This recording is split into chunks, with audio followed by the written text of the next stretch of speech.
Why does Mary Poppins have a villain? And did she invent motocross? Apparently. Yeah, I'm stealing that one from you. Okay.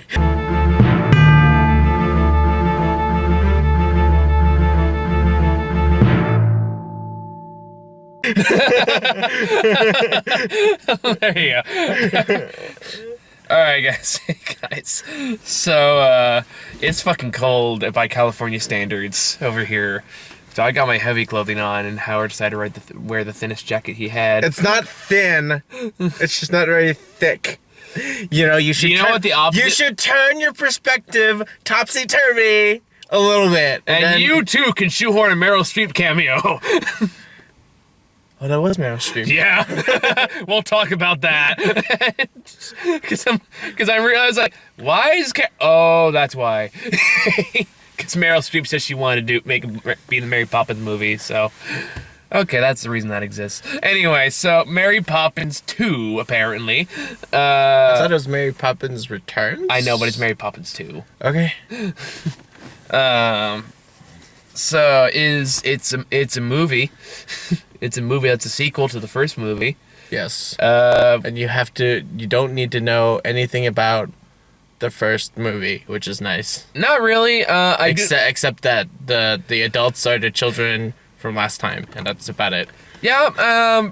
The problem, I guess, when like. And Dick Van Dyke is still alive. Yeah, Dick Van Dyke's still kicking, man. He's proven pretty good. Yeah. Good for him. Yeah. I mean, Julie Andrews still alive too. I know, but now, like, the guy did his best at like doing tap dancing. I mean, like, I haven't seen Mary Poppins. I mean, yeah, Dick Van Dyke is doing fantastic for his age. Fucker's 98. And what are you doing? There was a seed. Okay. So, like, I guess, like, did you ever see the first movie? I am very familiar with maybe like 3 songs. Okay, fair enough. Supercalifragilisticexpialidocious would be the one. And then I am familiar with 1 song. I correct myself. Really? Only the one? Not like Spoonful of Sugar? No, 2. You're right. Or Let's Go Fly a Kite? 3. Oh, I was right. It was to my understanding that the first Mary Poppins was a father that worked too much and didn't pay much attention to the children or something like that. Pretty much. And so, by the end of it, Mr. Banks' original was like, yeah, you know what? Fuck work. He gets fired. Yeah, but he was like, but it's not like the worst thing for him anymore. Yeah. No, you're right. And that was kind of the moral of that movie is, you know, you realize what's important, don't lose a childhood spirit, all that kind of stuff. Now, I haven't seen the first Mary Poppins in years, like since I was a kid. But that being said, it has become a certain topic of fascination for me over the years. Because, first off, I've seen Saving Mr. Banks, which is about the making of Mary Poppins. Uh-huh. That movie holds a special place in my heart for reasons that aren't necessarily related to the film. So like I know the story of how much of a pain in the ass it was to get made, even the liberties the movie took with it too.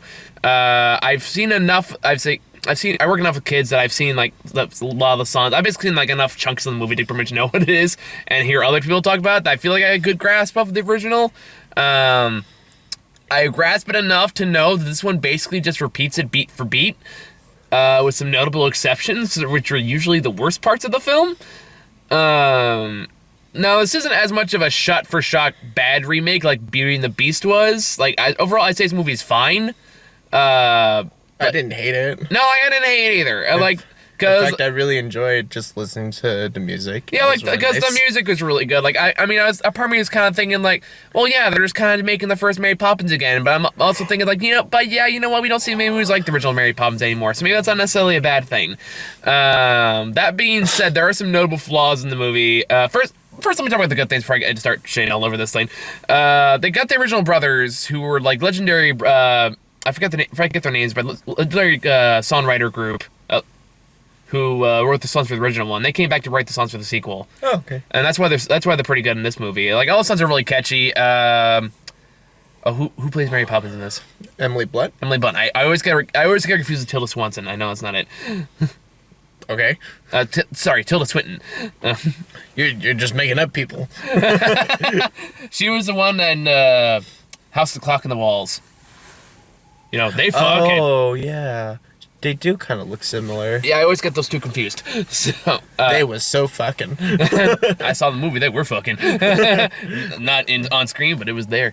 It was heavily implied. Very much so. But no, Emily Blunt does a great job in the title role. Looks like she really does a great job of Portraying Mary Poppins in her own way. Like, it still feels like Julie Andrews Mary Poppins, but it still feels like she's making her own too. And I'm sure there's already videos out there that are kind of comparing and contrasting the performances, because they're both pretty spot on as far as I know. I like how she has like the quiet dignity of Julie Andrews, but it's also like you can kind of see that she's like enjoying. Yeah, she's having a fun time. Like like there's a little bit of a smile that is not quite the character sometimes. Yeah. And you can see her up there dancing and whatnot, and it's like, oh, this is genuinely fun. Yeah, no, I agree with that. Sorry, I got distracted. They had some wonderful choreography. No, like I said, like, that's the thing. Some of it involved motocross, but you know what? Like, the best parts of this movie are just basically the parts that kind of play like it's a theatrical show, you know? Like, the song and dance numbers are always fun. They're well shot. It's very, very colorful. The performances are all around pretty good. The kids aren't that memorable, but then again, kind of like the first movie, it's not really about the kids. It's about the parents, kind of like the first movie was. So, like, I was kind of willing to, like, let that one go. Really? This one felt more about Jack. That's what okay, well, yeah. Jack doesn't has it much of an obnoxious accent as Dick Van Dyke did. Yeah.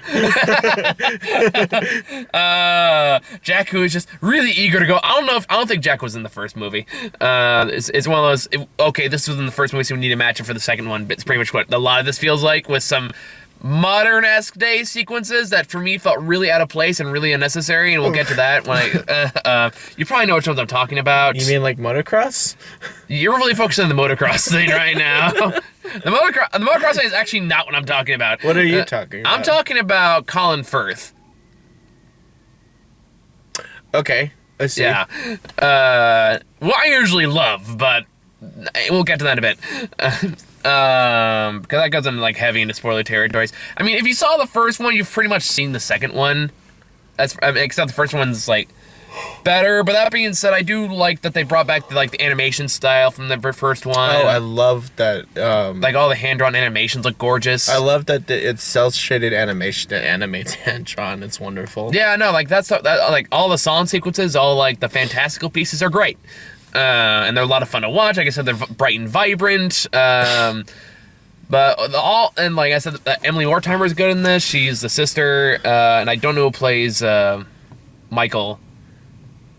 Initially, I thought it was that skinny kid from that 70s show, but no, that is not Topher Grace. Not all white skinny people look the same, Howard. Prove me wrong. Anyway, I'm going to look it up. You get me and Grant confused all the time, so. Rude.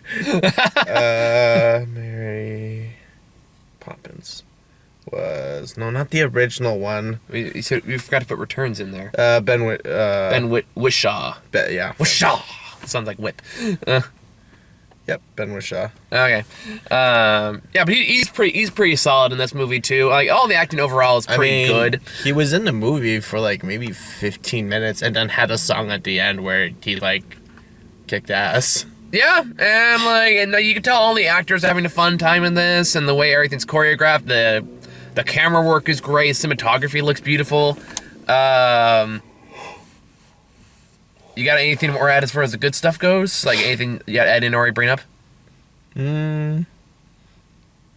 Yeah, no, you sort of covered everything. Covered it all. I mean, if you want to see a nice, heartwarming children's movie where it's totally okay if your children are running around with the shoes that fucking light up in the dark, yeah, fuck you, parents. Like, that was a case where, like, whatever, I was fine with it. No, I'm just saying. That kid was clearly bored. So. I'm just saying this is that movie where that's gonna happen. I mean, like, someone's gonna bring their kid that doesn't really want to watch the film, and they're gonna have light up sneakers, and and they're gonna sit in the very front row. And they're gonna sit in the very front row, and you're just. That's exactly what you should expect walking into this movie. There's always gonna be some teeny boppers like 2 rows in front of you that walk out about halfway through. Yeah. Because that happened. I don't know if you noticed. No, and I saw it. They probably went to go sneak into the R-rated movie. Probably. I don't know. Bumblebee was playing next door. Maybe they watched go see that. That's honestly a better movie than this. But like, if we're going to like negative stuff, there is kind of the fact that it does feel kind of like what people said about The Force Awakens, where it does feel very much like a retread. Kind of like it's not exactly the same, but it's also enough like, okay, we can't do the chimney sweepers anymore. All these people tell me how unhealthy that is, so let's make it a light like the Learys. The Learys instead, and basically have a similar dance number the chimney sweepers had in the first movie. Let's also do a large animated sequence where they also make up a nonsense word that they say at length at one point. Let's also have. Wait, what was the nonsense word? I mean, it was much less emphasized than supercalifragilistic. Expialidocious. Yes, that one. When they're like in the carriage, and then they start saying a song. I forgot what the exact word they used was, but it wasn't necessarily a made up word, but it was like in such a way that you could tell they're trying to recapture supercalifragilisticexpialidocious. I mean, I would say that the song that from the original movie with the penguins. And then the song in this movie with the circus tent, that's supposed to be like the parallel. Yeah, that's fine. I mean, like that's the thing. Like, there's not a whole lot of new ideas here, though. I think, which for a Mary Poppins movie, which movie was revolutionary for its time, at least in the way it did like mix in live action with animation, was pretty unique at the time. Yeah, and then Space Jam came out. Roger Rabbit, you heathen. You think we were like that? Space Jam's the first thing you think of? Shame on you. Shame. No. Shame. Yo. Shame. First of all, Space Jam sucks. First of all, Lola Bunny. No other words. You're saying bunny boobies is the reason to go see Space Jam. Oh yeah, dude. I can look that up on DeviantArt for free. And I don't need to waste an hour and a half of my life. I am not afraid. You sexist pig. Wait. It's sexism for furry. Wait, you lost me there. Never mind. Let's go back. Let's talk about the wholesome movie that is Mary Poppins. It's like, you want watch the crappy cartoon because I have sexy bunnied woman in there. Yeah. That's your whole argument for that. No, I mean, what was Jessica Rabbit? Was I don't know. Fine. Except that was meant to be satirical. Well, what was the whatever? Roger Rabbit was fine. Roger Rabbit's a classic. I haven't seen it in a while. Like 10 years. Give me a break. I have bills. It's on Netflix. It is? Yes. Okay. Yes. You spend all day playing League of Legends when you're not working. Rude. I've been watching Black Mirror and kind of playing. It's on the same streaming service. Wow, we got on a tangent. All right. Anywho, I would just like to say that you know what the thing here is? After all that, I'm gonna get the shit for not liking Space Jam.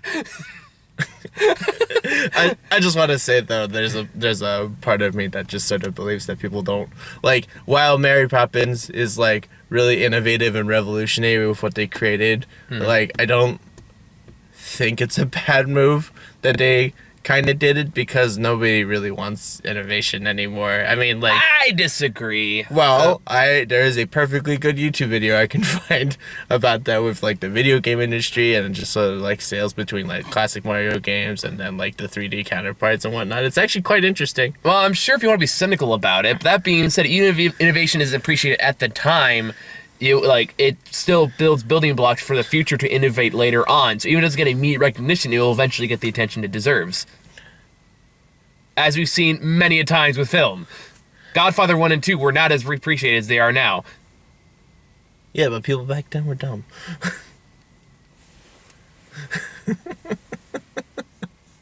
What's the difference? My own hypocrisy. right. I'll let you have that one. Well played. All right. I mean, so yeah, go ahead and shit on Mary Poppins. Yes, I shall. You fucking monster! Destroy the child. No. Dream. I'm gonna shit. Pop the balloons, Michael. I'm gonna shit on Mary Poppins Returns. Let's be clear here. First of all, honestly my biggest complaint about this movie, I'm like, the retread stuff doesn't even bother me that much, because I'm also kind of like, well, again, we don't see movies like this much anymore, so it's not necessarily a bad thing that we're doing it over. And I kind of feel the same way about The Force Awakens too. I'm just saying, if they wanted a nice heartwarming movie, Paddington did it better. And that I completely agree. And that actually does transition nicely to my issues with the film, is the fact that while it made sense for Paddington to have a villain, there was no good reason to have a villain in Mary Poppins movie. Especially because, like, okay, and this is what I do know enough about the original movie to be able to comment on the sequel, is the fact that when Mr. Banks gets fired in the first movie, it's not like, oh, I want to take the house for reasons. Because money. It was just because the economy was rough, and that was just the reality of where they could not afford to keep him on anymore. And that was the tragedy of that scene. He didn't get his life destroyed by some evil banker who really just wants to take their home. And they're like, I'm going to rip up your shares receipt and throw it in the fire, because I want your house. Which is what they do in this movie. To be fair, they lived in a great neighborhood. Actually, no. Wait, no. They live in the same neighborhood as Paddington. Yes, that was the same set. I also wanted to point out, never mind, they lived in a shitty neighborhood because they had a crazy neighbor next door that shot a fucking cannon every hour. And where are the police? It's like, sir, that's not up to code. Honestly, the police at that time would probably be beating the homeless on the street because it's the Great Wow, and Depression I'm era. the cynical one. What? And I'm the cynical one. Yeah, for creating labor laws. For trying to create labor laws during That's that true, time. the emancipation does come up in this. Yeah. Just pointing it out. Cops are beating poor people again. This is Mary Poppins, sir. Yeah, they don't show that. We're not going to talk about that. One, in a Disney movie, and two, in a Mary Poppins movie. And that's why no one dealt with the cannon. Conclusion sound. Moving on. But no, so like the whole crux of the movie is that Michael, who's the son from the first movie. Michael Banks has grown up and now has 3 kids. And he is a widower. Yep. And then gets support from his sister and the original cook. I guess. I don't know. And you know, whatever it did. When a tragedy like that happens, obviously there's an adjustment period, and he forgot to pay the bills for his loan. Led by the evil Colin Firth. Who really just wants to repossess the house. Even at one point, like, practically, like, playing with a sinister pocket watch and going, the banks will be homeless, and the house will be mine. I mean, as he sinisterly closes his pocket watch. I mean, all he needed was like the rich person laugh that's like out of sync with their mouth, like they did in the Muppets, you know, maniacal laugh. Oh, I was thinking more of like what I just like, or that. Either one would be perfectly suitable. But this movie also has multiple chase sequences, and I'm like, you do not need this in a Mary Poppins film. It feels so out of place and so unnecessary, and it makes the film drag on way longer than it should. This should be a clean hour and 45 minutes max, but it's 2 hours and 10 because you gotta add these gratuitous, I don't want to say gratuitous, but unnecessary chase sequences that have no business being in this film. Okay, there was that. Okay, there was the one with the wolf. There's the one with the wolf. There's the one with the kite, which technically counts as a chase scene. And then there's the one at, well, it's not really one at the end. Oh, yeah, technically there is, because it's a race against the clock kind of thing. So I would count that as 3. Either that's 3 more than you need in a Mary Poppins film. No, there's 4. Because where's the 4th one? There's the one when the children are running away from Colin Firth the first time around to tell their father. Oh, yeah! What the fuck was that? Like, for real, though, it's like, honestly, if you were truly a trustworthy adult, all you had to do was just let the children make a scene and be like, ah, your children are so cute. I shall use my status as an adult to say otherwise. Pretty much, that's what ends up happening anyway. And then I shall laugh with my mouth out of sync. You really just like doing that laugh, don't you? It's quite fun. I like how you kept in character for that. But no, yeah, that's the scene that happens too, because what happens, like, they're talking about Colin Firth talking about this evil repossession plan in his office with two of his, like, lawyer henchmen, and then, Georgie, like, the littlest son hears it, and he goes, like, and they burst in, like, I'm gonna tell Daddy on you, and then he goes, and then Colin Firth goes, like, stop those children, I'm like, why? Like, first of all, nothing you were discussing was strictly illegal, and two, even if he did tell them, what were you gonna do if you caught them? I'm sorry, children. You caught me talking about perfectly legal conduct. I must murder you. I mean, if we go by what he was originally going to say, just give them candy until they shut up. And it's like, sweet children. Drop, drop, drop, drop. Eat. They're filled with lovely arson. Anyway. Oh, they probably were during those times. So, like, there's that sequence, and, like, so at that point you got these perfectly fine sequences. And again, the first Mary Poppins did not need this. It was about rediscovering childhood innocence. Sorry, go ahead. Can I just point out something? Go for it. Maybe they shouldn't have kept the house. That, honestly, probably would have been a stronger ending if they didn't. No, I'm just saying, it was falling apart. Mm-hmm. Or did it reconstitute itself because a fucking demigod showed up? Yeah, Mary Poppins. Mary Poppins, a demigod with her sidekick Meryl Streep. Also, I'd like to point out that the chase of the kite is really more of the literal call to action. I guess if you want to go that route, you can make that argument. Or it is a demon summoning ritual to summon a demigod in the shape of Emily Blunt dressed as Mary Poppins. Sure. As she flies down with her heels pointed at a 45-degree angle. That didn't weird you out? That was in the first movie, so not really. No, she did. Well, she did it again. You know what I want somebody to do is I want someone to take that whole sequence and put it to the Omen music. Oh, I get it. They're wings. I want someone to take that exact sequence of him, like, losing the kite to pull it in, and Mary Poppins comes out to, like, the music from the Omen, just to see what happens. So they're pulling the kite, and you hear the dee-la, dee-da-dee, dee-la, and as the clouds part, you hear da-da-da-da, as Mary Poppins slowly descends. Huh. I mean, you could also accomplish the same thing with One-Winged Angel from Final Fantasy VII. Mary Poppins, I'm sorry, the Omen music's way better. Fight me, internet. Anyway. You know what? Video comment it. You know, post that scene and then put in the music that would make it evil. I want to see it. Somebody's gonna do it now because we live in a cynical world. I mean, I guess I shouldn't judge that hard. I'm trying. So, I'm trying to be more positive. I will when the cynical edge comes out. Just pull back the punches. That being said, still fuck Marwyn. Yeah. Anyway, what was I talking about? So yeah, Colin Firth is not exactly. So yeah, like even like in the animated sequence, they still have Colin Firth is still in the animated sequence. And next to this one, he's a metaphorical wolf. You get it? Because he's wants to like sneak up and steal everything from the banks. I mean, it would have just been better if he was a sheep and then revealed himself to be a wolf. Because even then, it's still unnecessary. Because then you have this long, extended like chase sequence where the kids are doing fucking stunt work. I'm pretty sure the Disney people were like, "Hey, so you have this much for an animation budget," and they're like, "Well, let's use it." It made more sense in Christopher Robin than it does here.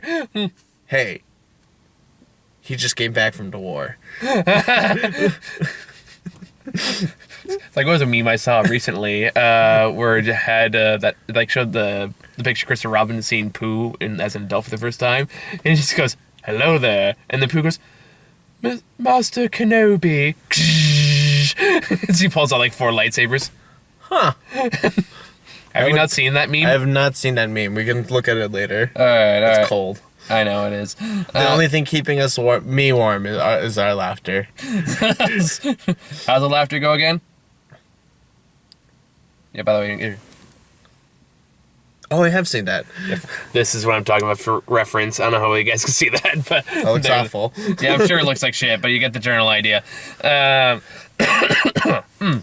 Anywho, so and there's that problem there, and then there is a divergent in the middle of this movie that is only there because Meryl Streep made a phone call that says, "I hear you're making a Mary Poppins movie. I want in, but we don't have a role anywhere for you, Meryl Streep. We want in.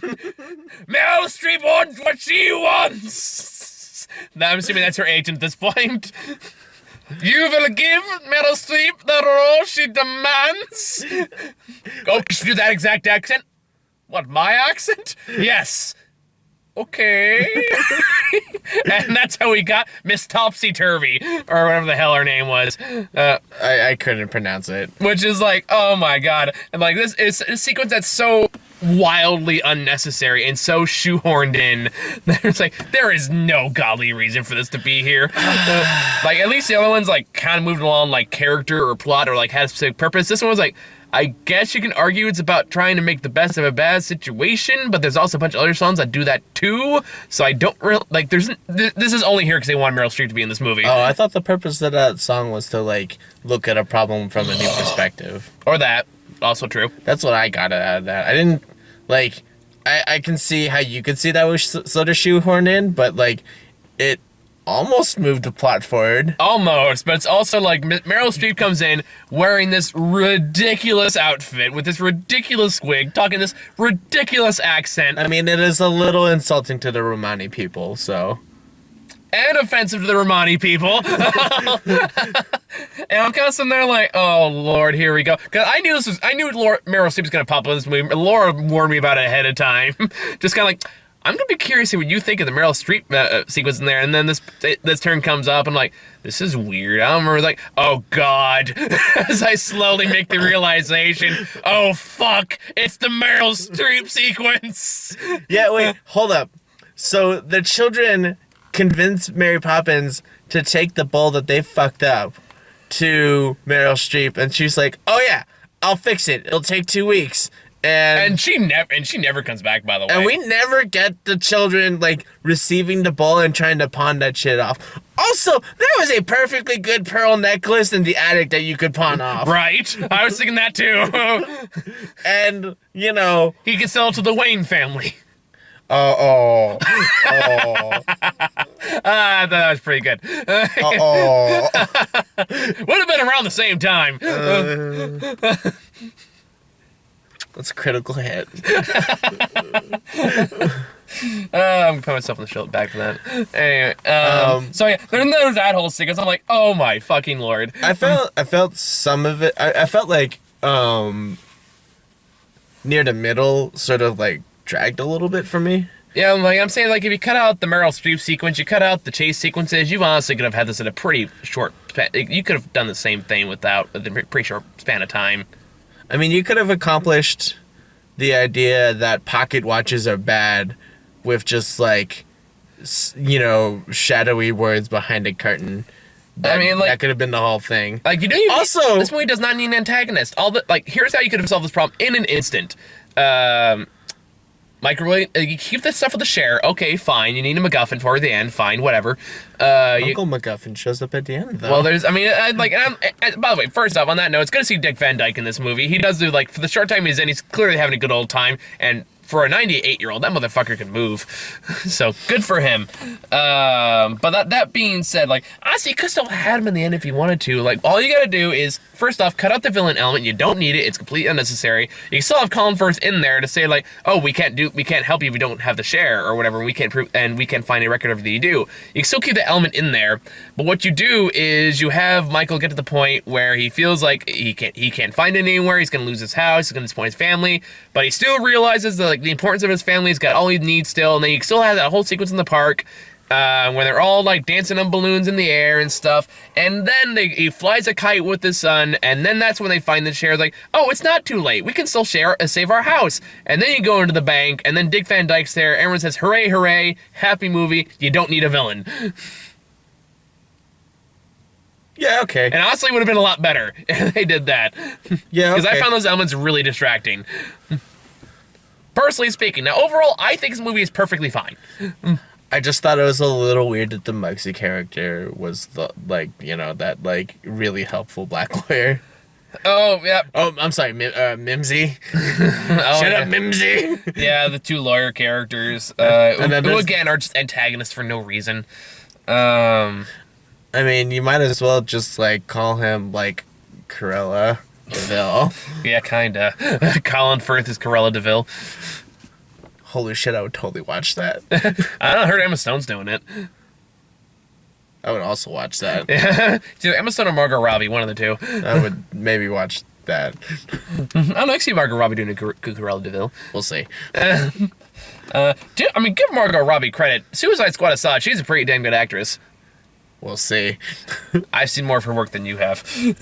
But yeah, outside the music's good, cinematography's good, choreography's fun to watch. The Leary dance was a little long. Which one? The Leary dance was a little long. Even though I With was the kind of okay motocross. with it. It was fun. With the motocross. You're really obsessed with the motocross. It thing. was weird. They were doing bicycle tricks, not necessarily motocross. No, those were motocross. Those were motocross moves. Well, I don't know. Maybe they did. I'm sure they did this shit with bikes too back in the day. No, because everyone had the old-timey bikes with the giant wheel in front and the little It's one. not that was before the Great Depression. Still, And it is still weird to see literal motocross. it is a movie about a woman who can fly with an umbrella. Also known as the penguin's fetish. Yeah, you know who's got a poster. I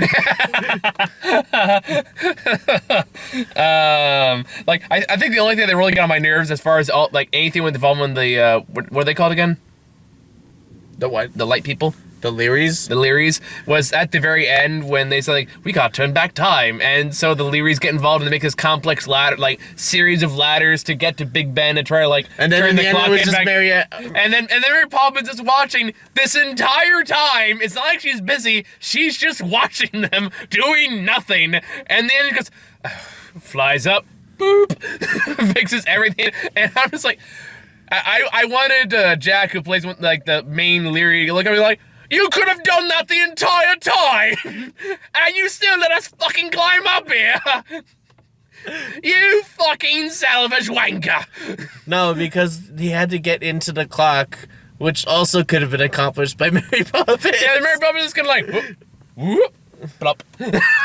Yeah, we don't need the 30 other guys. Maybe just I mean, you. it's cool, but I'm just like, they're like, Mary Poppins can do this in 5 seconds, and then they prove my point by just having her do it in 5 seconds. I'm like, this whole complex ladder thing is taking way more than the 5 minutes they have. Yeah. I think you're being rude at this point, Mary Poppins. Well, no, it's just sort of like the what's the word I'm looking for? The arrogance of being a god. Just like, let's see how well the humans can do without my help. Again, Omen music with that sequence. Watching all these people work their ass off to make this complex ladder. Mary Poppins on the side. I like the Death Note music. Oh sure, yeah, we can go with the Death Note music. Wait, which track are you thinking of? I'm thinking about when he's writing in Death Note and he's like getting the potato chip. Oh yeah, I forgot about that. Oh, yeah. Yeah, that would also work. Yeah. Yeah, I can't really think of anything else to talk about. Would you recommend this? You know what? Like, it's fine. Yeah. I mean, if you just want some Broadway sounding music, you'll get what you want. yeah. But it's not as good as the original. Even the parts from even considering the fact I haven't watched it in God knows how long. There's a small part of me when I was watching that, and then like Emily Blunt is like introducing the movie with the guy playing Jack, and I'm like, oh lady, you stepped on a nail. Yeah, but he also traveled back in time with Tom Cruise, so. Which movie was that? Remember the one where Tom Cruise is like Groundhog Day but with guns? No, I don't know what movie that is. You've never seen that one? Which one is that? It's We'll talk about it later. it's like Live, Die, Repeat. that they changed. It's changed something better. Is basically Tom Cruise had to fight a bunch of aliens, and then he died, and then he gets covered in goops. Every time he dies, he goes back to the previous day to get ready to fight the aliens again the next day. It's actually a really good movie. Emily Blunt's also in that one. She also gets in a mech suit and fights aliens. It's pretty sweet. That sounds really awesome. It was great. We own it.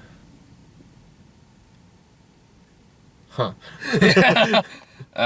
So anyway, trailers. Why? It's... We got a few new ones. Which one? Where'd you go, Bernadette? Oh, yeah, that one. That one. We could talk about that one. Yeah, see? Haha, fuck you. Everything else was just bullshit that I've seen already. Or like the dog movie where I literally screamed in the theater loud enough for people to laugh. Yeah. No one needs to see this movie! You didn't say it that loudly. I wanted to. I said it at like half volume. You said it at room volume. Yeah. Loud enough for people to be like, ha! Yeah. Sure. Let's see. Where'd you go, Bernadette? Oh, yeah, that was the one where there's a girl that wants to go to the Arctic, so apparently she just ups and leaves for the Arctic. Oh, isn't that just mom wants a day off from my kid's bullshit? So she lets her child leave for Antarctica? Dad's there, it'll be fine. But she leaves by herself. I think you missed the point of the trailer. I did not get that. I just saw mom that was like, you know what? My family is perfectly functioning, and I'm going to be a more fulfilled woman and fuck off. Oh, it's the mom who leaves? I thought it was the daughter who left. No, the mom was Bernadette. Oh, I got my signals mixed. All right. Yeah, no. The kid's like, hey, let's go to Antarctica. And then it's like, Bernadette, where did you go? Did you hear Bernadette left? Oh my God, how scandalous for a mother to leave her child. That's how. To be fair, she did go out through a window and then just disappeared. Who the fuck wants to go to Antarctica? I'm on her side, okay? I'm not sure that's how the plot goes, but okay. We'll have to watch the movie. Jesus, you're like really defensive about Bernadette. Fuck. And then we got... Moms work hard, okay? Nobody wants to go to Antarctica. The only other new one we got was Lion King. We technically haven't gotten this trailer in theaters yet. Like another movie that nobody really needs to watch because the cartoon is superior. Yeah, it's gonna be one of those fucking live action remakes. I have to go sit through. Have you seen the meme image where it's Patrick and SpongeBob? Patrick Star from SpongeBob and the Manta Ray, and it's like it's the scene where it's his driver's license, but it's like so you want to watch the new Lion King movie? Yes, and everything is animated. Yes, everything is CG, even the backgrounds. Yes. So it's an animated movie. No, it's a live action remake. So, I mean, for real though, like, do we really need to like re-record any lines? Just like apparently we do, just so we can get Donald Glover and Seth Rogen in there and Beyonce. Is Donald Glover Simba? I think he is actually. Okay, I might be down for that. As long as nobody raps. And then John Oliver is Zazu. Of course he is. Yeah. That was the only new trailer we got. So you got any last thoughts for Mary Poppins Returns? Paddington 2 is better. Honestly, yeah. If you're gonna movie like has a feel-good movie that is just delightful, go watch Paddington 2. For real, I mean, Mad-Eye Moody just doing Distant Oranges. Yeah. Like, honestly, like, that movie made me feel way better than this one did, and you could tell it was going for the same thing. Yeah. So, yeah, go watch Paddington 2. Let's watch Paddington 2. I'm kind of down. So, yeah, that's it for this one. I think it's like I'll see Vice and Holmes and Watson later this week. I'll pass on that one. Are you really going to make me call Grant?